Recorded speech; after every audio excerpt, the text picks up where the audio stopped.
On this episode of the OG and Crab Show, we're through a month of the season. So what do we think? Play me a song, Crab.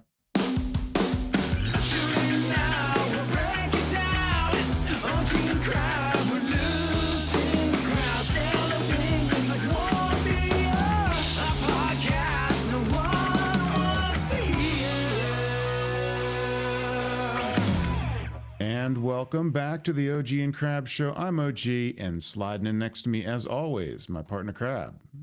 How's it going, Crab? Hi, it's good. Other than the 5-game losing streak. We're back and we're ready to doom everybody. You couldn't get rid of us for long. We were biding our time, waiting to come out of the dark hole in which we thrive in. Now we're back and we're ready to be miserable. Well, we couldn't talk about the team when they were winning, right? So we just didn't feel like it when times were good and the sun was shining and the birds were chirping. We needed to have darker skies, right? I just feel like it was I mean, when the team is winning, I'm like a bit agnostic. I'm just kind of waiting and watching and taking it all in and trying to formulate like what's going on here. Is this going to be for real, and so on and so forth. So, you know, there wasn't much for me to say when the team was winning other than like hoist your cone. Let's talk about the cone real quick. We haven't even touched on cone. We haven't talked about Connor Griffin. Like, there's so much to talk about, OG. There is. Should we go in order of things Whatever that you happened? want to do. Whatever you want to do. The cone came first. So the cone. We don't have to give the backstory of the cone. Everybody knows the cone. I just want to say I love how fucking surreal and weird the cone is, right? I like that it's organic. It reminds me of that sausage that the Twins had in their dugout a few years ago. They just had that summer sausage that they would carry around with them as like a totem and bring them good luck. And it wasn't some kind of forced jacket or prop or something. They adopted this weird thing and it became just their icon, and now they carry it around with them. I like that for us. I like the cone more than the welding helmet. And let me tell you why. As a native Pittsburgher, I'm very proud of our Steel City heritage. I'm also kind of like eye roll. Ugh, another Steel City, reference, right? So it goes both ways. And of course, everything Pittsburghy has to be, like a lunch pail or a welding mask or some version thereof. And it's like, okay, when they pulled that thing out and they were running around with the welding mask on, I'm just like, all right, that's cool. I'm cool. But, I feel like I've seen this story. The cone, on the other hand, is just bizarre and weird and surreal. And it's just like, what's it from? It's a meme from a shirt, from a misprinted shirt. We have adopted this weird meme into reality. It is now us birthing the meme into the real world. Like, I'm all about that. I think that's weird baseball shit that I dig. And so I'm sad now. So when the team was going well and my cone was rock hard, I was all about it. And now my cone is getting flaccid and the team is not doing so well. So now, sad cone. Yeah.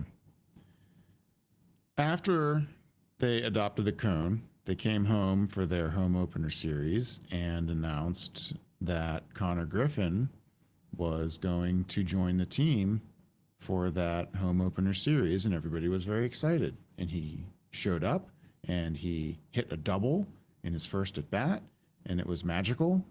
And then he proceeded to not do very much at the plate for like 2.5 weeks. Well, which is what rookies do. The cones were raised the day he was signed, and then his cone got a little. And they did. They announced he is signing or has signed. I don't know the timing of it. An extension, the largest contract the Pirates have ever handed out to anybody. $140 million total value over 9 years, buying out 3 years of his free agency because, of course, they get his first 6 years by default. And so now they've extended him. And what do you think? Good. I mean, he better be what's advertised. So far, he looks like a rookie who's finding himself.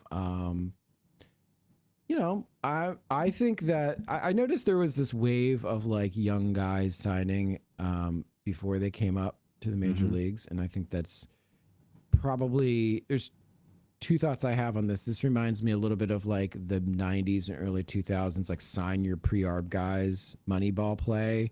But the new Moneyball is not John Singleton from 2014, who got like a whopping $10 million from the Astros. Like, oh my Lord, $10 million. Then he went to smoke $10 million worth of pot and like sucked in the major leagues. Now we're giving the new John Singletons like 140 million or 90 million or, what have you. So I think that's the new kind of like precipice of like analytics and like, new Moneyball. And I also think it might be because like maybe we're trying to grandfather in some players in case there is really a lockout and we really have some kind of crazy baseball economic system afterwards. At least these guys are locked in. So I think it works out for the Pirates on both ways. I hope that Griffin is everything he's advertised to be. As of this podcast, he currently has a Fangraphs WRC plus of 77 and is 0.1 wins above replacement. I mean, he's holding his own at shortstop. He's coming, he seems like his at-bats are a little, He'll chase a little bit, but he doesn't look overmatched to my eye. No, he doesn't. And those numbers are better than what they were like a week or a week and a half ago. So he is improving little by little. He just turned 20, and on his 20th birthday, he hit his first home run, and he's since hit a second one. So it's going to be a slow burn having him turn into something. And this season, he's probably not going to be that world beater that you're dreaming of when you hear about this generational prospect. But he's contributing in his way and hopefully continues to get better and better little by little. Yeah, that's all you can ask for. And honestly, I mean, Mike Trout's rookie year was kind of, bad. And I can't remember, like Harper was a little sketchy his rookie. Like there's like these guys struggle is my point. So it's like not very infrequently do you come out of the gate as a 19 or 20-year-old and, hit 35 home runs or 20 home runs or something like that. So I think in time that'll all come, hopefully. If not, we're cooked. That would be very bad. It would be bad. Yeah. So I hope it happens. I'm rooting for him. I like him. He seems like a nice kid. That's my Connor Griffin vibe. I'll tell you what, watching him play shortstop is a hell of a lot better than watching so IKF. much better. Oh my God. Just lateral side to side, mobility, getting, kind of like going to his left, his arm. So fluid. It so looks like a shortstop. He looks like a proper shortstop, even though he's 6'4". So that side of the game is clearly there, and he's clearly able to help the team right now, which is good. Yeah. And he's fast. He's really fast. He'll steal some bags. He's already been doing that. We're waiting for him to continue to adjust to the pitching. So bravo, Connor Griffin. Where's our cone at on that one? Is it like fully raised, half cone, sad cone? Where's our cone at? We got a half chub on the cone. Okay, half cone. Good for great. We should have a little thing at the bottom of the screen. It's like we put up a cone. Boop, cone. 2 cones. 3 cones. How many cones are we giving Connor? How many cones do you get? 2 cones for Connor. Okay, 2 cones. I'll take it. All right. Who else are we going to rate cones on? Why don't we go around the roster and let's do our next favorite rookie while we have him, and that is pitching sensation. What's his face? Effectively wild. Bubba Chandler. Good Lord, Bubba Chandler. What a wild ride this motherfucker has been on. He's losing cones as we speak. I'm taking cones away from him. He is a frustrating guy to watch oftentimes, isn't he? Too many walks. Effectively wild. I mean, he might strike out 6 and walk 6 and not get out of the 6th inning. I mean, I'm being a little Sixth inning would be awesome. I'm being a little over the top on this one, but Yeah. I don't feel like I'm too far off. I think he's done the 6 walks and 6 Ks performance already this year. And he was dancing through the raindrops early on and getting away with all those base runners. And then his last 2 outings, not so much. Yeah, he clearly has the stuff. Okay. I feel like in my 45 years of life, I've seen a lot of players that have stuff. The delineating point of like a great pitcher versus a guy who has stuff is like, can he put the ball where he wants it? Does he know where the ball is going? Can he throw strikes? Can he change speeds? I mean, baseball is not rocket science. Chandler has thus far been unable to put the ball where he wants it, nor does he know where the ball is going, unless it's a rocket down the middle with a little rise at the end. That is the only pitch I think he has any clue as to where it is going. So, I mean, he has to get that stuff harnessed in order to be effective. If not, it's just... I think what I'm seeing most out of the things to criticize with him is he gets so easily flustered when something doesn't go his way, when he doesn't perform to his own standard. You can see it on his face and you can see it in his performance, because he starts to, whatever control he did have starts to erode very quickly, and things kind of spiral on him, and it kind of happens a lot. So I'm worried that he isn't quite ready for like the mental side of the game and has some maturing to do. The physical talent is there. You see it. I agree. As of this podcast, the worst XFIP pitchers on our staff are Hunter Barco with a 6.54 XFIP, Dennis Santana with a 5.65 XFIP, and Bubba Chandler with a 5.26. So, he's below league average, not by much, but technically Fangraphs has him a little below league average right now. I hope he turns it around. I'm not super impressed, other than the stuff is impressive, but the pitching, it's not. His athletic ability on the mound is impressive. The dude clearly moves around like a quarterback who was at Clemson or was going to go to Clemson. So fielding your position, thrown over to first, covering first, fielding bunts, all of that jazz, Chandler, you're knocking it out of the park. But just like, he has no idea where the fucking ball is going. The other thing that does him no favors is he's often paired with Joey Bart as a battery mate, and Joey Bart somehow manages to make every pitcher he receives worse statistically across the board in a very pronounced manner. Like it's so stark when you see guys who throw to one or the other. Like Paul Skeens, he has his personal catcher, Henry Davis. He only throws to Henry. And I think we've seen everybody else on the staff throw to each catcher at least one time. And Bubba, unfortunately, draws the Bort straw more often than everybody else. He is a Bort. That? Yes. I'm very Bort, pleased with that's that my one. son's name. Joey Bort currently has a WRC plus of 46. And it's a little too early to start sorting out, how effective these guys are for wins above replacement. So he's just like a 0 right now. But he's atrocious behind. Well, he's not great behind the plate. He can't throw down to second. And he's not doing anything with the bat. He's not hitting enough for No. all the other things that he's not great at. And he had been hitting when the Pirates first picked him up a couple of years ago. That was one of those trades after a DFA from the Giants. And he hit a bunch of home runs after he came over. And then in the time since, it has gotten less and less and less and less. And this year... While we're talking about him, we should probably talk about Davis, too. Sure, we're talking catchers. Yeah. Neither one of them can hit. Davis, and somehow Davis hits less than Bart. Bart has, you said, a 40-something WRC plus. Davis Yes. is even worse. It's 36 according to Fangraphs, which is I don't even understand how that's a number that a major And you league know baseball what? player The can put early up. part of the season's propping that number up. He has been just dismal the last couple of weeks, popping everything up if he isn't striking out.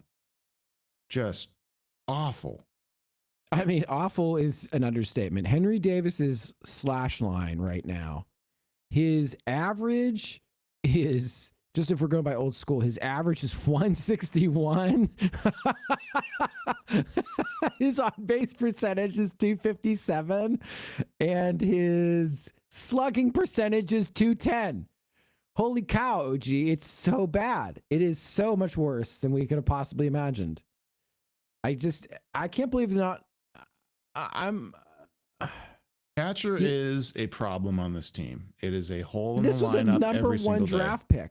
This was the number one pick in all, not your first round pick, the number one pick. This guy is a stone cold loser who hasn't met a pop up or a ground out he doesn't love. I mean, every once in a while you get a hard hit ball out of this dude and you're like, wow, he hit the ball to a fielder hard. It's like shocking. It's Cabrian Hayes level of shocking when he hits the ball hard. He's about as good a hitter as Cabrian Hayes is right now, and that's quite bad. And catcher is a problem, yes. Catcher's a problem. I'm ready for anything else at catcher, quite frankly. And somebody was like, hey, you need catcher depth or else you'll be playing your fourth string catcher. And at this point, your fourth string catcher can't get any worse than this. I don't understand. I don't see a world in which this could get any worse. So if you are only getting rid of one of them right now, which one do you drop from the roster? Bort. I agree. Davis is good for the pitchers. Like the pitchers clearly are thriving with him back there catching the ball versus Bort, and they're both hitting terrible. They're not useful with the stick. So, yeah. Yeah, I mean, according to Fangraphs, Joey Bort has a defensive rating of 1.2 and Henry Davis 2.4. I'm not sure exactly what the metrics are that I'm just going to go with whatever that means. It sounds good, right? So 2 is more than 1. So I'm going with Davis. That's my logic. Let's go around the diamond, looking at some other positions. Third base. The third base, big topic of conversation in the offseason. We need a third baseman. We don't have a third baseman. Who's going to play third base? Oh my God. Nick Gonzalez, everybody. Come on down. Jared Triolo got hurt early in the season. He might come back kind of soon. He's in his rehab assignment right now. But in the meantime, third base has been held down by the Knicks. Gonzalez, and to a lesser extent, York. And Nick Gonzalez is hitting all the singles. Yeah, I mean, I dislike Nick Gonzalez as much as I dislike a lot of Pirates, but I root for him, if that makes sense. He's a very old school ball player, right? Like, I think he sucks and he's probably not very good, but like deep down, I'm like, cool. That's cool. Good for you, Nick He has zero Gonzalez. power. But he's making a lot of contact. What's his average right now? It's over 300.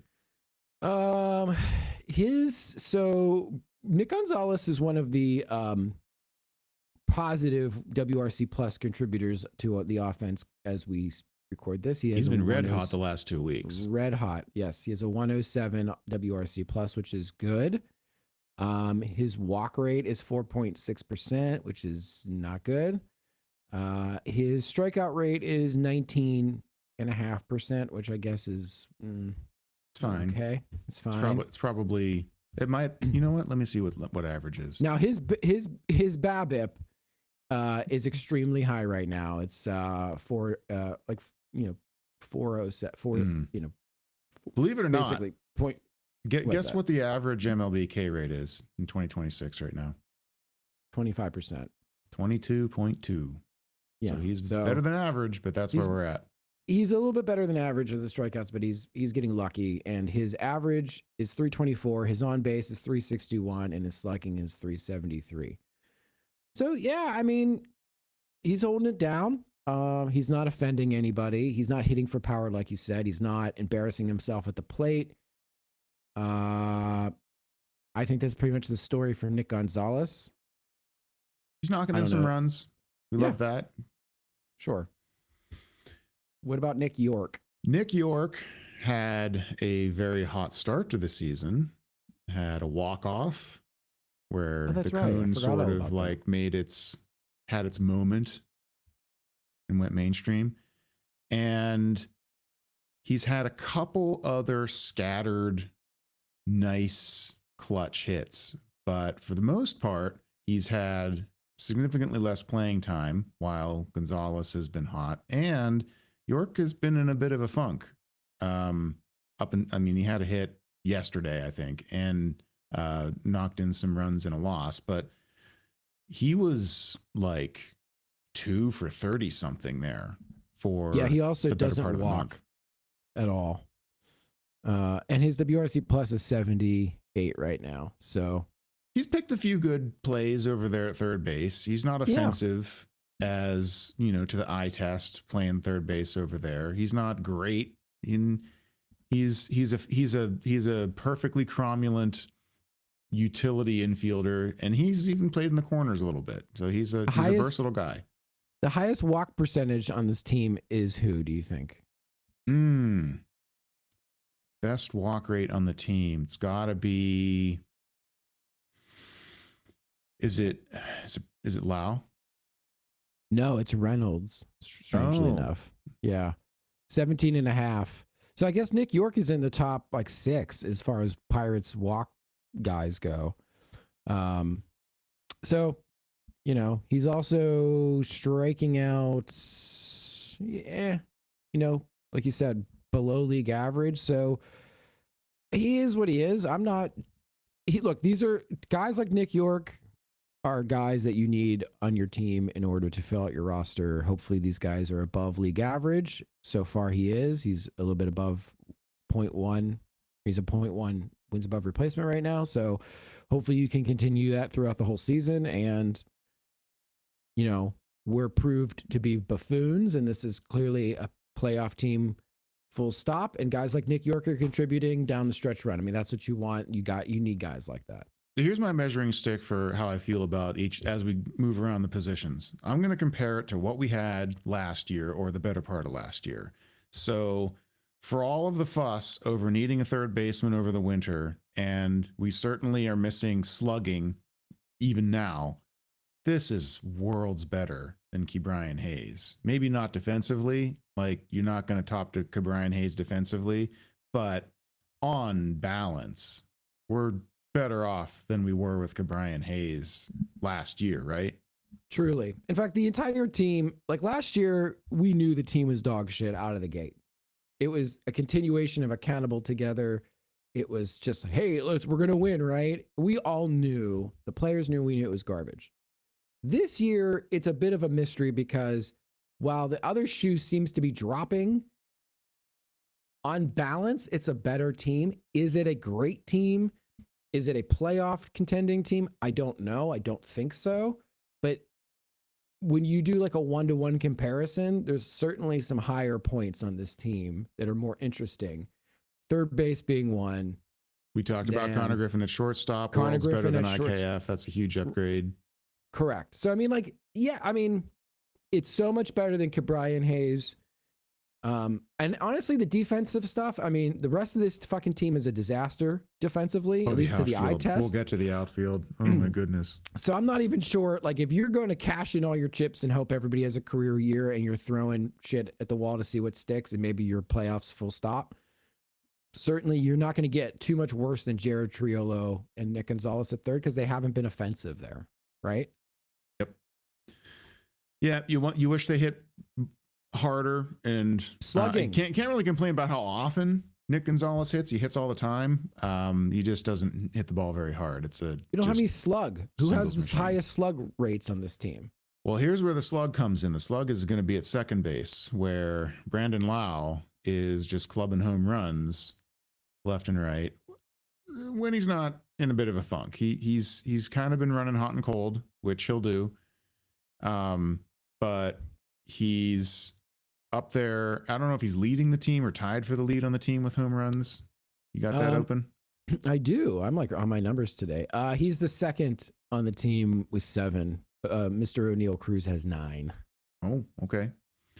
So Brandon Lau, good thump, and he's playing honestly just again eye test.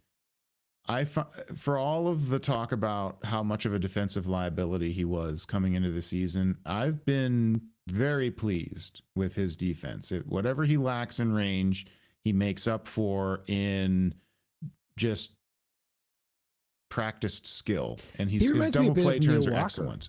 He reminds me a bit of Neil Walker. He's kind of stiff like Neil Walker was. I mean, there's certainly more power there. I think Neil was a bit more spry in his earlier Pirates tenure. I don't know what Brandon Lau looked like earlier in his Rays tenure, but he kind of reminds me of a bit of a stiff, not super quick moving, but yet not offensive Neil Walker at second base. Yeah, he doesn't have that fluid movement that we were talking about with Griffin, but he gets the job done. And like I said, his double play turns are great, and he's been getting to balls. He's getting outs. I have no complaints. He seems to be a good defense. teammate. You know, he seems like his at-bats are professional. They're not embarrassing. I mean, yeah, they're embarrassing in the sense where every once in a while these guys are just going to like sell out for a fastball and get like a wipeout slider and they look like idiots. But that's not baseball. That's baseball. It's not, not a pathetically unprofessional at-bat. Like his at-bats are good. He seems like a good guy, and he's great in that Car Shield commercial, which I've seen 8 billion times. Sarcasm. He's terrible in that commercial. Those commercials are terrible all across the board. I want to do the Ric Flair woo, but I don't want to blow your eardrums out. First base. That would be Spencer Horwitz. And against, yes. If there's any tough lefties or if there's any defensive switching going on, we'll often see a late game shift in from the outfield for Ryan O'Hearn. Although we haven't really seen that in a couple weeks. I don't really remember that in the last It happens. week It happens every now and again. Whenever you have a situation where, like if Horwitz is in the game and gets pinch hit for, they'll move O'Hearn in to first base, and whoever pinch hit for Horwitz, like if it was York will go out to right field, or like there's all, or like Billy Cook will go out there and York will only have pinch. It's whatever, but Ryan O'Hearn has played some first base, which is his primary position, his position that he's played his whole career. And mostly first base has been played by Spencer Horwitz. So how do we feel about our first base situation versus last year? I mean, it is what it is. I mean, Spencer Horwitz, I think, is exactly the player he was last year. Quite honestly, I don't, he looks like the same dude to me. He's a solid hitter. He's just a regular, boring, solid hitter. He's not, he's a platoon first baseman with a little bit of pop. He has 3 home runs. His slugging is 395. His WRC plus is 116. Those are all good numbers. Yeah. They're not, like knocking the door down type numbers, but they're good. That's what you want on a good team, and he's certainly that. My son's name is Spencer, so every time we're watching a baseball game, Spencer looks up and says, "That's my name." Yeah, so there you go. We're pretty excited about that. Yeah, I like Spencer Horwitz. I don't mind him at all. I mean, he's just what he is. Every once in a while, he hits a moonshot. You're like, God damn, what the hell? And then nothing happens for several weeks, and then there's like a random moonshot in garbage time from Spencer Horwitz. He's pretty good. And he'll hit some doubles. I've been perfectly fine with his hitting. He's not the classical first baseman, just slugger, but he's giving positive contributions, and he's not making a mess over there with not being able to pick throws and whatnot. So, yeah, I'm fine with him. Perfectly happy with it. Okay, yeah. And since we're talking about Ryan O'Hearn anyway, we'll move out to right field and give him some more depth. I think he's the best, most consistent offensive player on the team so far. I agree. He's what Brian Reynolds should be. Very much so. Yeah. especially at the plate. Absolutely. Yeah. He's been slugging. He's been whether it's doubles, whether it's home runs. He's had some timely hits. I don't know if he's the best hitter with runners in scoring position on the team, but he's got to be up there, just going off memory. I mean, he has the highest WRC plus on the team of 149, 5 home runs, batting 317, get on base at a 40% clip, slugging 500. I mean, we have 3 guys who slug above 500, and it's O'Neal Cruz, Brandon Lau, and Ryan O'Hearn. And after that, it's a pretty large drop off to get to, Horowitz, Gonzalez, and Reynolds. So, we need slugging, and these guys are the only ones able to do it. And I like Ryan O'Hearn quite a bit. I think he's a good free agent pickup. It's, happy to be wrong that he's not turned into a pumpkin yet. So, yeah, keep it up, Ryan O'Hearn. Yeah. I'm just field. like, I can't get super attached to players I know are only going to be here for like 2 years, Yeah, I mean, hey, at least it's 2 years and not just one. Like, I enjoy Brandon Lau, and I always liked him when I would watch Rays games and stuff. So I'm glad he's on our team. But like, to me, no, you can't imprint on the guy. He's gone. He might not even make it to the trade deadline, depending on how things go here. So, Sadly true. Hopefully not. Hopefully he's around the whole year because they're not selling. TBD. O'Neal Cruz. Big man hit ball hard. Big man have trouble catch ball. Sometimes. This fucking guy, look, I don't know what to say about him. I mean, he is a shit show in center field. I don't think he'll ever get better. There's no amount of Hannah talking about how he went and practiced all off season during the game that's gonna like somehow be like click it for him. Like, the dude is just bad in center field. Full stop. So there are games when you see him taketh away and giveth. Mm-hmm. He will drop a routine fly ball and give up 2 runs on opening day or whatever the hell that was. Yep. And then a couple days later, just hit one literally off the top of the fucking foul pole into the upper deck, where if you hadn't seen it on television and some person from 50 years ago was like, I saw a guy hit a ball off you would be like, get the fuck out of here, grandpa, go to bed. Like, that's how ridiculous some of his home runs are. They are like legendary. So he is just exactly what he is at this point, which is kind of what he was last year too. Like, he's already starting to hit that little swoon where you have a hot O'Neal Cruz, and then you start to have a less hot O'Neal Cruz. And well, we hope not. We're worried about that because we saw it last year, and we're snake bit. We're Pirate fans, so of course we're like, well, he did do this last year, and we haven't gotten far enough into May to know if he's going to do it again. But I mean, did he have a crappy May last year? I can't remember. So I think after like the first, like he sort of started tapering off the first week of May, and then he was just absent the whole rest of the year. I will say this about him so far. He's really much improved at the plate against lefties. He used to be an automatic out against lefty. Now you see him kind of pull his hands up, put the barrel onto the ball, and soft serve it. And when he soft serves something, it goes. So yeah, it's accidentally a double. Quarter swing for him will be a gap shot the other way, all the way to the fence. So he's able to kind of spray the ball around a lot more, which I'm enjoying, in addition to just hitting balls into the stratosphere. Will he be able to? And also, I'm not sure. You tell me if I'm wrong, but like, I feel like this year he's had 50 embarrassing outfield moments already. Mm-hmm. I feel like it's quite a bit, but I don't feel like it's really carried over at the plate. Like last year and the year before, it had carried over at the plate. Yes. So far, I don't see the loser energy hitting him as much as I would see it in this past.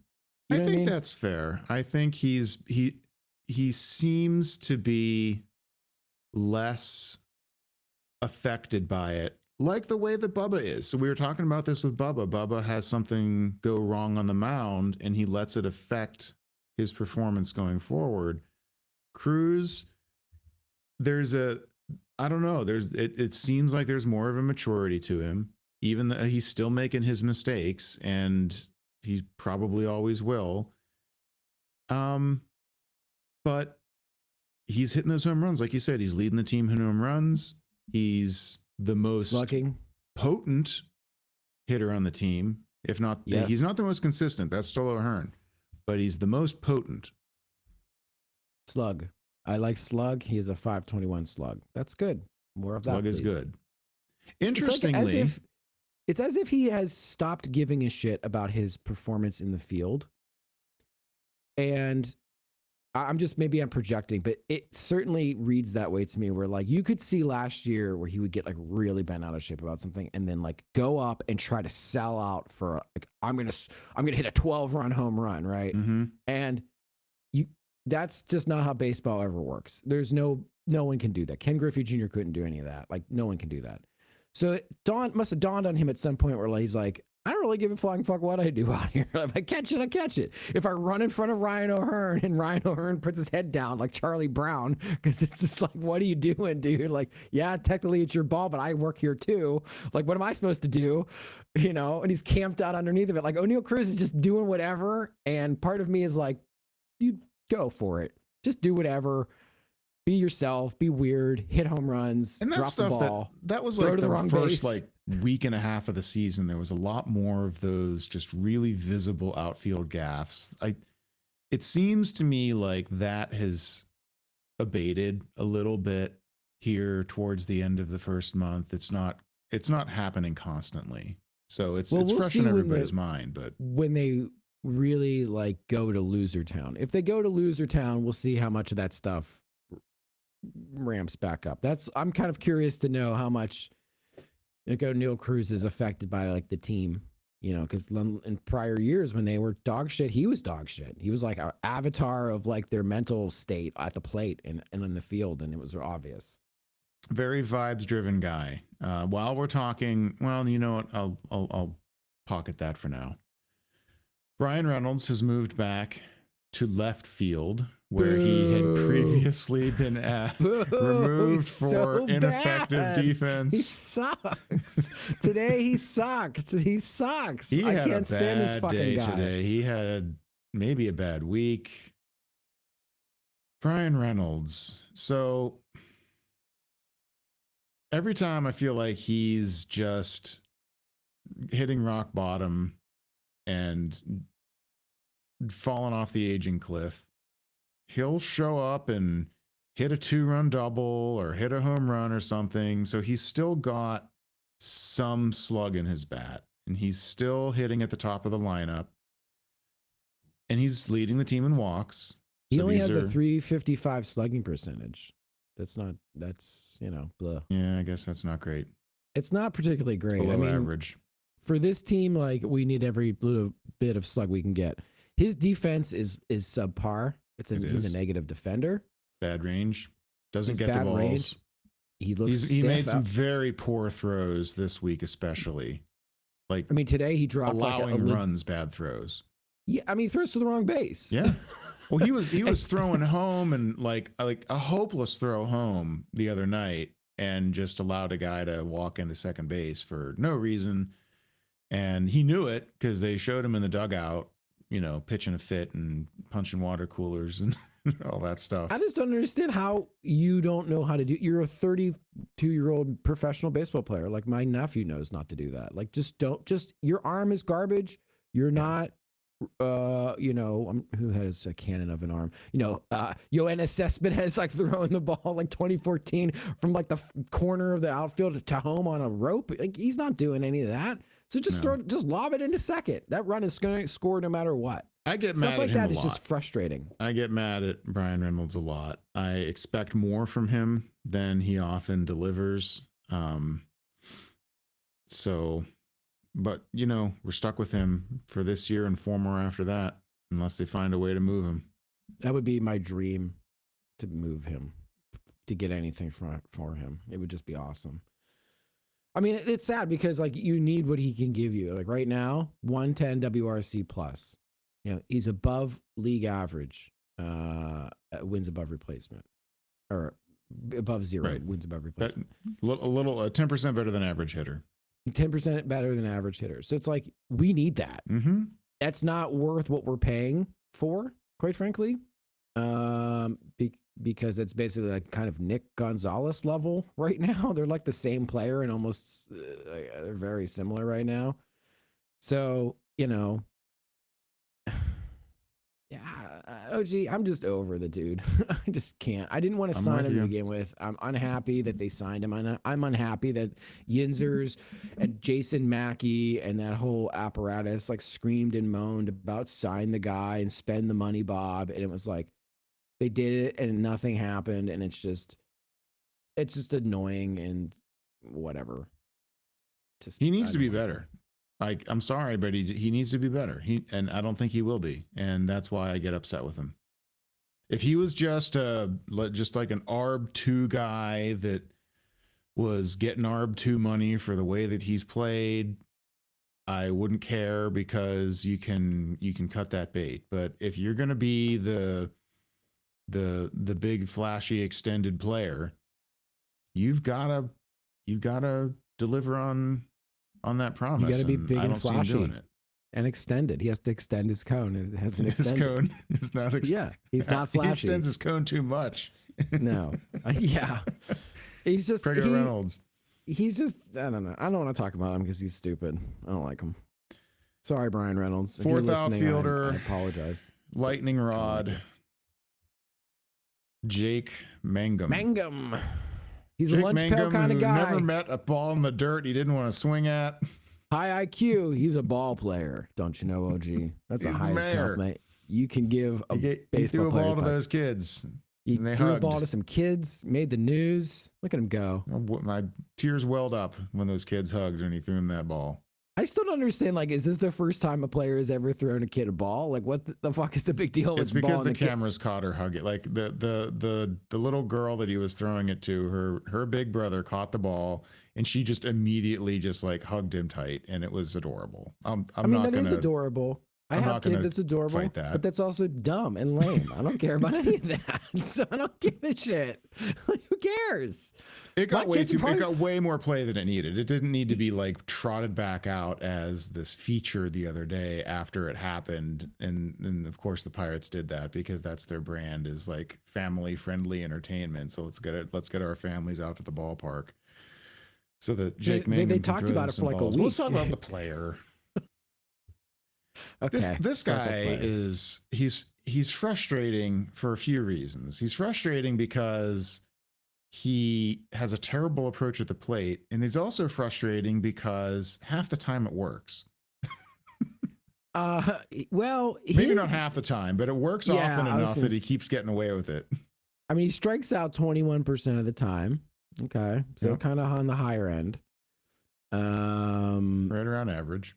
Yeah, that's He average, shouldn't though. but- Like his whole brand Right. of baseball is like he's supposed to be a tough out. He's not supposed to strike out, and he's swinging at balls in the dirt. He's swinging at balls that are like a foot off of the plate in either direction. He's just Right. up there hacking, and every once in a while he'll put one in play and zoom down to first base and chaos, and he manages to like get all these infield hits. And every once in a while he can, swinging bunt in a run, and so like. Great, that's all cool, but he's also this can't continue, right? He's got to That was where I settle was going down, with right? that. Yeah, I mean, for a guy who's like you said it exactly. I mean, he looks the part of the scrappy lunch pail player who brings his hard hat to work and has a high baseball IQ, and he just doesn't perform to that. So he's frustrating and kind of annoying in that way. And He's also supposed to be a better defender as the fourth outfielder, and he's a negative he's often defensive thrown to the rating. wrong base. Right. A bunch He's of negative. times. He's a negative player almost. He's a league. His WAR is 0. His WRC plus is 71. I've seen him make zero- a couple of really good throws. He's had a couple outfield assists that are great. Love outfield assists. It's just fun to watch. but they're rare. And he's had more outfield goofs trying to get an assist that he's not going to get than he has completed them. And he's diving at balls that he's not going to catch. Like, he's on balance. I think he's not a good defender. That's the which he second kinda time you needs to said on be. balance today. I don't know. It must be. I don't know. Yeah. Let's see if we can It's in see if my we can head. organically get I a need to third come one up in with there. some better phrases. That's okay. Use the phrases you like. I just want to see how many times you could kind of sneak them in. Well, now that you've said something, I'm going to be thinking about it. Now I can be like, on balance, the balance Not is just say it. yeah, he looks like he came from Central Casting to be like the scrappy player, and he's just kind of below. I think that's that's what it is. And it's, I don't think I can say anything more than what you just told me. And finally, last and least, Marcelo Zuna, our DH. Dude, what a fat dork. I mean, I don't know what else to say about him. He sucks. He sucks. He is, I don't know if he's the worst qualified hitter in baseball. He might be. I think you've got those leaderboards open in your tab. And I don't. I'm looking at Andrew McCutcheon's stats right now in Texas. 1 home run. He's batting $195 with a 244 on base percentage, a 317 slug. His WRC plus is 55. This is McCutcheon. So, okay, that's not very good. Let's see how you upgraded Ben Cherington. Yeah, that's the guy. That's the guy we let get away because he wasn't good enough. You're right. And so Marcelo Zuna has a WRC plus of 29. Mm-hmm. Third worst qualified hitter. I have it open here. Third worst in all of baseball. Yeah. His WAR is negative 0.9. For a guy that's supposed to be able to slug the ball and hit home runs, he has a 242 slugging percentage. It's like barf level. OG. Barf. That's garbage. He's hitting like Henry Davis. He's basically Henry Davis. This is a very similar looking slash line. I was gonna say I pulled their slash lines up next to each other, and I'm like toggling between the two, and I'm like, I'm gonna get confused as to which one I'm looking at because they look exactly the same. So yeah, it's pathetic. He sucks. Terrible. I just can't. I mean, will he break out? I don't know. I haven't seen any evidence he can do so. He just looks like the exact same hitter up there. He almost looks like Rowdy Tellez level of just like do the same thing over and over and over and over. He had one good week. He had one good week in the month where he had a 7-game hit streak and he hit a couple home runs. And everybody said, okay, he's finally doing it. He's finally waking up. The bear's coming out of hibernation, blah, blah, blah. And then right back down into the basement, right back in the cave.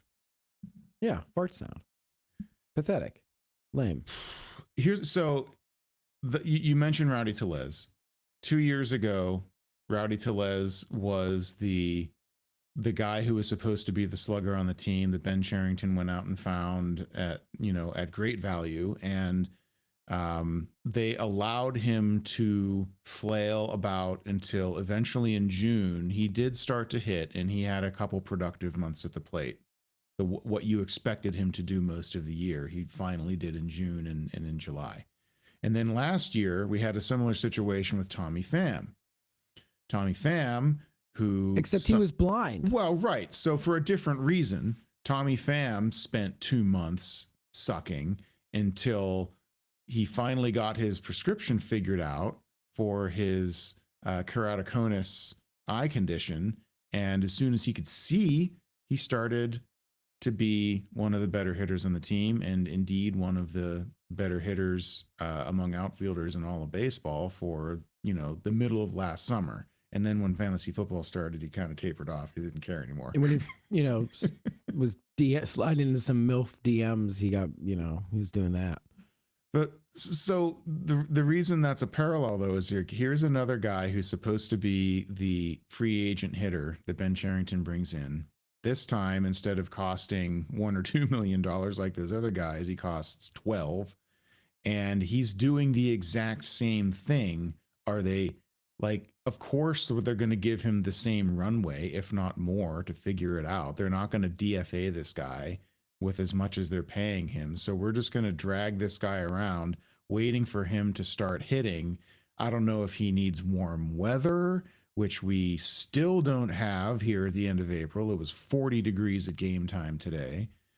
I don't know what it's going to take, but this sucks.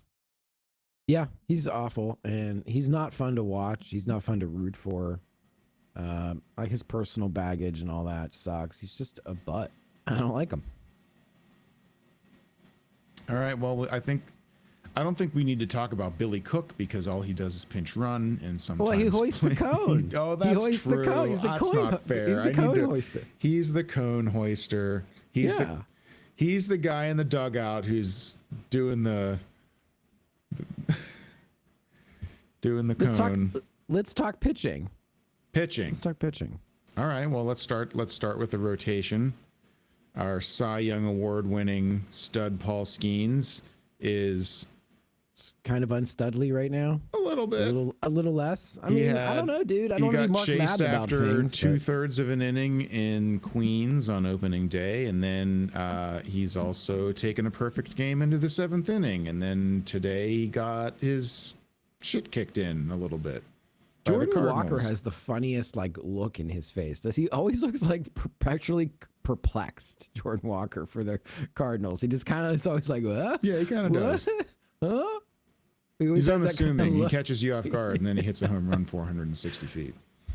Yeah, when he hit that one today, I was like, are you out of your fucking mind, this Jordan Walker douche? Look at this guy. He's having a year. He knows where he's at. He seems like he figured it out. We'll see if he can keep it up. But, I thought the Cardinals were supposed to be bad, and we got swept by a rebuilding Cardinals team. What's going on here? The Reds are in first place. They're rebuilding, crab. They're bad. We don't have to worry about them. And they come in and sweep us in 4 games, a mopping. I mean, they kicked our ass. Yeah, bad. Suboptimal. All right, back to Paul Skeens. Paul Skeens is still good, but Paul Skeens is not invincible like he had been last year. But he's still very, very good. It's just he wasn't today. Chandler is barf. Chandler needs to figure a lot of things out, but he's not the second pitcher. The second pitcher is Braxton Ashcraft. Braxton Ashcraft is the second best pitcher on this team. Yes. And the only reason I'm going to give him the grace of the bad start that he had this week because he just got back from bereavement leave and, he didn't get to have his routine and he was grieving I believe it was his grandmother who passed away. So we give him the grace of a bad start after that. But prior to that, the guy has been absolute nails. His stuff is great. His curveball looks awesome. I mean, he's been the best pitcher on the team this year in terms of He's certainly output. the most fun to watch, I think, and most consistent. Like when he's pitching, it's like, wow, this guy can really pitch. Yeah, like it's very noticeable impressed. in the telecasts. I mean, he doesn't seem to waste too many pitches up there. He's he's very efficient. Mm-hmm. He's got a good ground ball rate. I mean, I just, he plus he looks like a great pitcher, and he was drafted by Neil Huntington. So there you go. Everything about him just makes me happy. One parting gift from old Neil. Yeah, good for him. Leaving us behind some Braxton Ashcrafts. And yeah, but he's just really effective. I think he's. Everybody was like, oh, he's terrible, or let's trade him. We got all this pitching to trade. How's Mike Burrows doing? What's Mike Burrows doing? Is he Braxton Ashcrafting down there? No. He's having a rough time down in Houston. What about that fucking dude that we traded for the password? What happened to him? He is getting his arm cut open again. Okay, so we made I hate to give Ben Cherington any credit. In fact, no. Fuck you, Ben Cherington. You suck. You're no Neil Huntington. You almost did it. You almost gave him credit. I'm not doing it. He's not coming on our show. He's going on the Industry Plant show. He doesn't come here. So what do I care? I don't have to kiss his ass. Well, we're not going to ask him now. He's certainly not coming on now. We did a whole show about putting him on trial to get him fired. Yeah, he goes on the Industry Plant happy, fun hour. He doesn't come on the doom and gloom, fuck you hour. So Braxton Ashcraft, A plus. We love Braxton Ashcraft. Hope he does yes. better this next turnaround.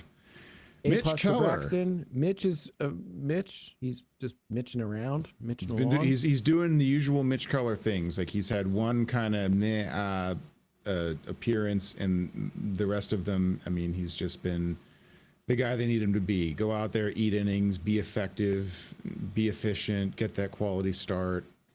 I think he threw like 7 scoreless in one of these outings.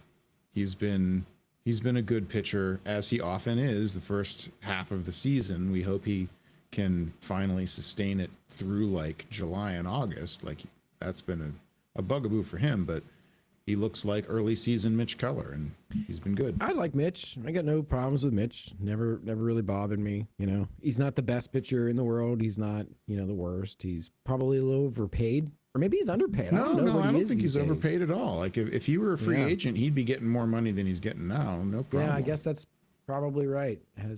Okay. So, yeah, Mitch. He's a good, sturdy, reliable 3, and he's doing a good job at it.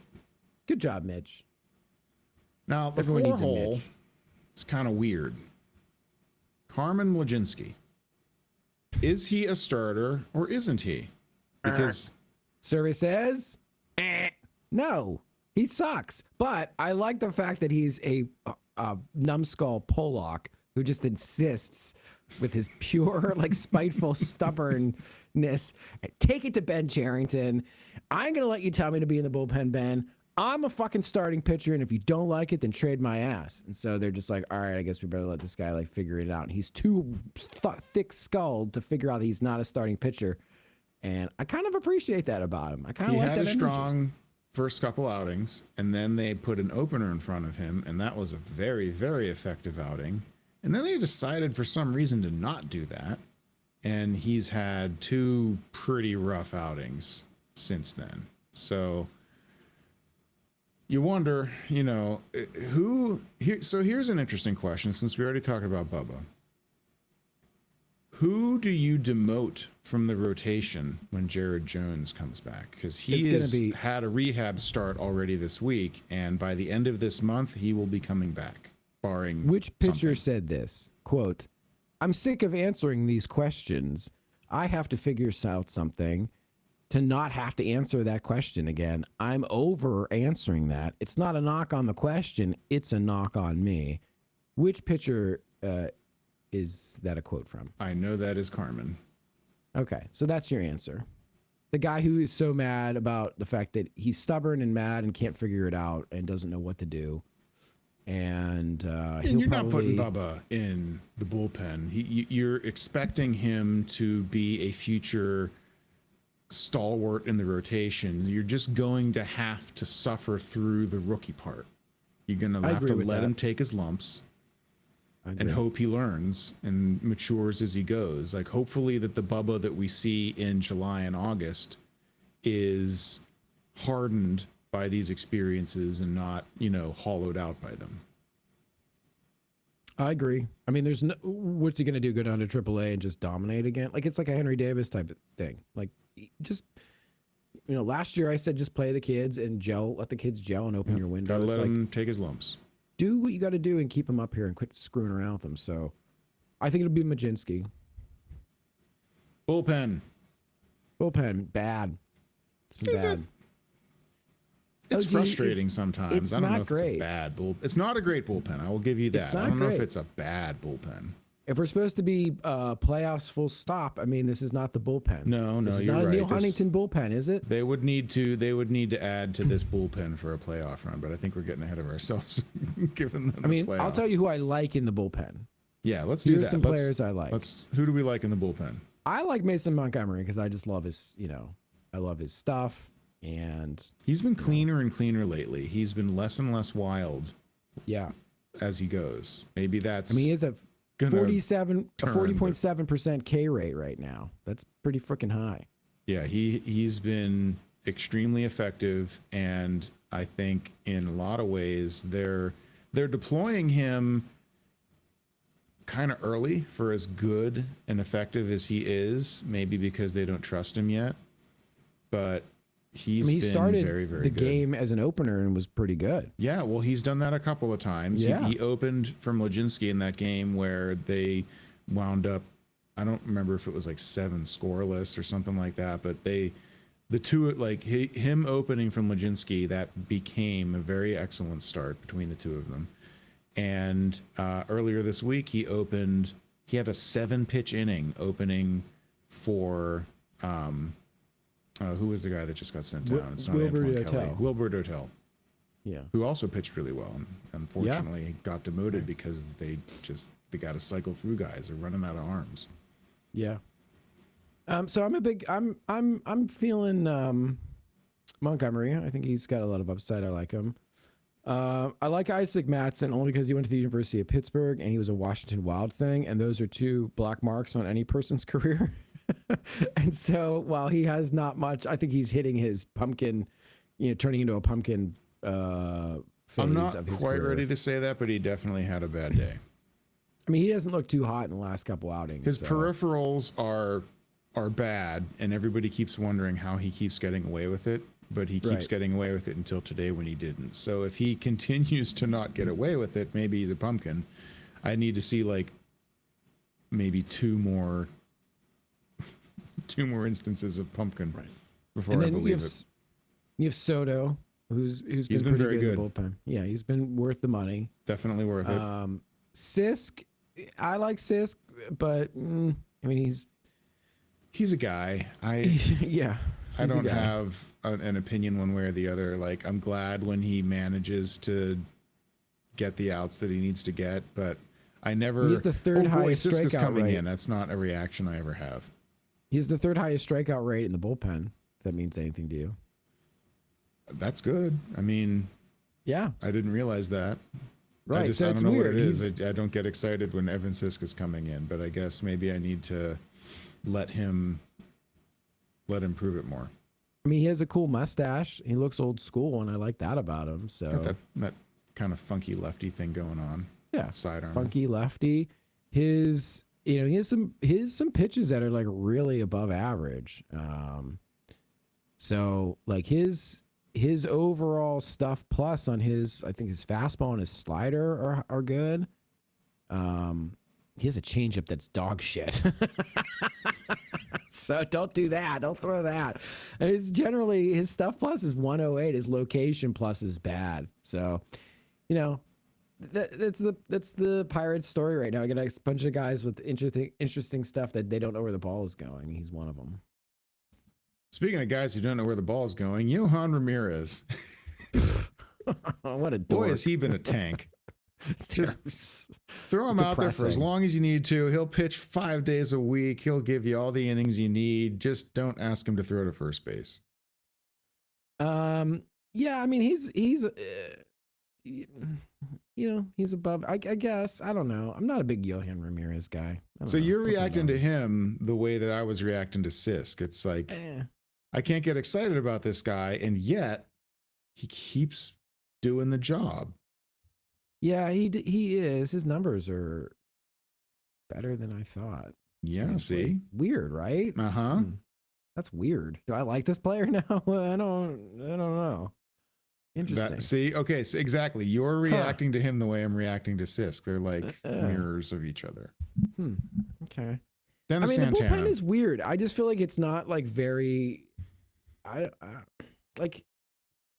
I understand the skepticism, I'm and having a hard time putting it into words. Like, it's not a bullpen. I think is like a bunch of lights out guys. it doesn't Everybody in inspire there- confidence. It doesn't does not. inspire fear, but they have been effective. They're, where do This they one does rank? not spark joy. This bullpen does not spark joy. Pitchers, positional split, relief pitcher. The Pirates are the 10th best. Wait, what am I ranking it by? You like XFIP, right? What should I rank it by? I mean, what's the ERA plus? I couldn't find ERA plus on the leaderboard. Oh, Fangraphs, they do ERA minus. It's the same concept, except you want a low number because low ERAs are good. So if we go that's to do confusing to me. ERA minus and we want a low Why? number, Why they gotta do that? OG. the Pirates have the 8th the 8th best ERA minus in Major League Baseball for relievers. Huh. Uh-huh. Weird. Right? That is so weird. The eye test does not believe match. Like, we have these, like... Is it the Matson effect? Is it because we know he's dog shit? He's just hiding out in plain sight? I don't know. Maybe it's because all bullpens in baseball are terrible right now, and so our like sketchy bullpen is actually good relative to worse ones out there. But yeah, ERA who has the worst bullpen right now on your leaderboard? Just who has by ERA minus, the worst bullpen in baseball is the Houston Astros, who've suffered a great deal of injuries. Above them are the Los Angeles Angels of Anaheim. And if you would believe it, the 28th ranked bullpen by ERA minus are the St. Louis Cardinals, who just swept our Pirates in 4 games. No. So we couldn't do jack shit on that. Couldn't hit the worst bullpen in the National League. We did do some damage on them in that one game in the bullpen. Yeah, kind of. They so that's the thing, is like it was St. Louis's starters that confounded our hitters and did such a good job confounding them. They stayed in the game until the 7th inning, so our comebacks always fell short. Yeah, their bullpen is the worst in the NL, according to ERA minus. Fascinating. Okay, what other Pirates are we going to talk about? Oh, I think so now that we've just spent all that time talking about going position by position and asking, is this better than last year? And I guess we didn't answer that question for every single position, but that was sort of like the overarching theme. Is this team good or not? And can we say that after just in April, where they finished 500? I mean, we know they're 500. I don't know. OG, I think they're not very good. I think this is largely the team it was last year with a couple, O'Hearn and Lau are actual major league players. Mm-hmm. And significant upgrades at that. Significant upgrades. So I want the record to be clear that I am not saying that they're not good ball players that you want on your team. The internal improvement card is going to come from Gonzalez, Reynolds, Davis / Bort, Cruz, like all the losers with loser energy. Some of them got the memo, others did not get the memo. Our catchers they were not present that day at spring training where they were told you have to hit the ball. It would be great if you did. Reynolds teetering on the cusp, O'Neill, Cruz right now, so far so good. I like what I see. Yeah. We need all of those guys to play out of their minds for an entire year and put up career stats in addition to the 2 all-stars that we got. And we have to stay healthy, and we have to expect Chandler to figure it out, and we have to expect some version of Majinski / Jones / whoever is that in that spot to figure it out. We need our bullpen to be like less confusing. I don't know if it's good or not. It's certainly better than last year, which was just a continuation of Derek Shelton loser energy from 2024 and all that stupid bullshit and all that Pirates crap that I hate about the Pirates carried over into team form, and I had to watch them lose 91 games.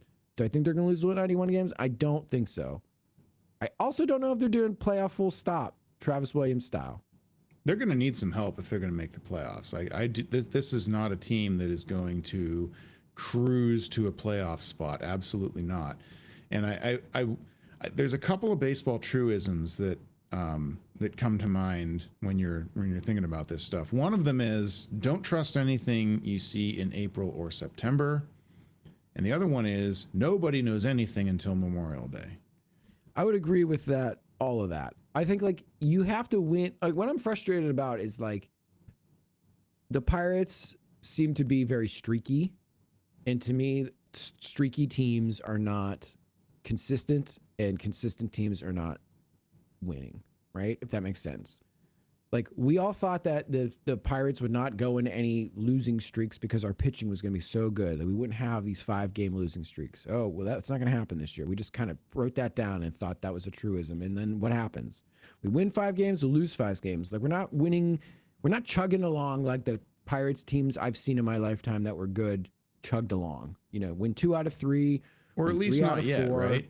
I mean, that's the thing. Like, you can't trust what you see in April. April is a bunch of nonsense and shenanigans. And so what you're describing is what they have to get into the rhythm of now that we're through April. They've got to start stacking series wins. They can't be doing this tick-tock back and forth every other game we win. They have to stack some series wins over and over and over and over. And sometimes they got to go on a little run and win 4 or 5 games in a row, sweep a team and you know, keep winning a little bit after that, win the next series, that kind of stuff. When you stack all those series wins, then when you go on a little streak and you get beat by like the, you know, I don't know, pick a team, the Rockies, and you lose 2 out of 3, like it doesn't sting as much. Right. Because you've built up that kind of cushion. And the Pirates are just, I think we said they were going to be a 500 team, right? We thought they were going to be a 500 team. So far, after 1 month, they seem like they might be just a 500 team. I mean, so far they're literally a 500 team. But they're doing all the weird Right. 500 team bullshit that comes with a 500 team. There was a red flag this week. You mentioned injury. It wasn't an injury, but it was bereavement leave, so it might as well have been. The minor disruption to the pitching staff of Braxton Ashcraft going on bereavement leave just blew up their entire week. They just they cannot sustain even the slightest interruption of having all of these guys be just right, you know? Like, we saw it this week against what was supposed to be an inferior opponent. They came in here and just mopped the floor. The Cardinals did. Looked way better than they were supposed to. So maybe they're not as bad as advertised. And you worry about like what happens when an inevitable bump and bruise happens and Braxton Ashcraft can't pitch for 2 weeks, or God forbid Paul Skeens. I mean, Where's that I'm not depth? ready. Yeah, I'm not ready to go out to Loser Island yet and lay my claim, but I'm in the boat. I'm like pushing off the dock a little bit. So, because I don't. Do you think they're going to stay healthy all season? No, no one ever does. But the thing is like they need so many things to go right, and we know that that's just not how baseball works. You don't get to have everything go right. You have to price into the equation that stuff's going to go wrong, guys are going to get hurt. I mean, how the Reds are in first place today. I mean, they're supposed to be terrible. I don't know if they. I think the rest I of the think we division didn't is winning. believe in them. OG, we are in last place I know. today. It's We're in last place with terrible. a 500 record. The whole rest of baseball, there's like what, 6 other 500 teams in the whole rest of baseball, and we got the division where everybody's 500 or better. Like, just our luck. But it's April. This stuff isn't going to last. I don't think the Reds are going to win 105 games, which is what they're on pace for. That's not going to happen. We all know that. No, it's not. But I guess it's just annoying because It's super you know, annoying. I hate it. You need to come out like the Pirates can't afford. Like, they can't just turn on the winning switch. Mhm. They don't have a winning culture. They haven't done it, so they don't know if they can do it. It's like a mental thing. We talk the They got to see the ball go through the hoop. Right. The players talked last year about how they didn't believe they were a good team because, you know, they knew they weren't a good, like, some of this stuff is mental. Hitting is contagious. All of those baseball things that people say are true. So, like, from the Pirates' perspective, like, they can't just say, like, oh, we are the $300 million Mets. Like, we're going to turn it around because we're a bunch of all-stars and some Hall of Fame, or the Phillies, or whatever. Pick it, you know, pick a team. Like, the Pirates, they have to win. They have to get out of the gate hot. We've seen this team struggle when they're not out of the gate hot, you know, in past iterations. So hopefully this is, you know, And it's a 500 team. yeah, I think what you're saying, I think the way I would characterize it is they have to keep their head above water. They can't let themselves start to slip because that's when the loser energy takes over. They have to keep their head above water. They're right there now. They've gone on a 5-game skid. They've got to stop that and start climbing out. And Like, what if we reconvene after the Reds series? Where do you think you're going to be? If they lose 3 games to the Reds or 2 out of 3 to the Reds, what are you going to be? if they get swept by the Reds, I think I think they're in some serious trouble, even in the beginning of May. I think it's the kind of thing that will start to show some cracks. Like, it's not like they're never going to win again, but they're digging enough of a hole that they need to stop, and they need to turn around and go in the other direction if they hope to start battling their way up the standings. Because if they're going to do that slow and steady climb wins the race, they have to do the climb the whole time. They can't afford these skids if they're going to go slow and steady. Otherwise, they have to countervail those skids with a bunch of winning streaks, and I don't see that in this team. Right. Okay. Well, I guess we're going to have to reconvene after the Reds series. Or after Memorial Day, at the rate we're going. Well, we're like a month. We're just like a month to month. Yeah, we're a monthly podcast. show now, everybody. We're a monthly show. We ran out of stuff to complain about, so now we're just a I don't have monthly anyone show. to yell at. Like, there's nothing to yell at. Like, Ben Charrington isn't getting fired. That was my whole reason for starting this with you, is to yell about him, and he's clearly here until his contract runs out. So what's there to yell about? Right? Exactly. Yeah. Well, is there anything else on the baseball agenda before we wrap up? I don't think so. We've been at at this over an hour. I think we can give everybody's ears a rest and call that a show. Wow, that was a great one. Fantastic show. I think we nailed it. We did. We were the best. We do. Good job. We are. We do roll. Well, thanks for listening and or watching, everybody. You can find our audio links in the description if you're watching on YouTube. And if you're listening on a podcast player and feel like watching this for some reason, there's nothing to see, but the link is in your podcast player. So like, subscribe, or don't. I don't care. It doesn't matter. Eat and we'll Arby's. see ya when we Nothing see matters. ya when we feel like it. Bye. Bye.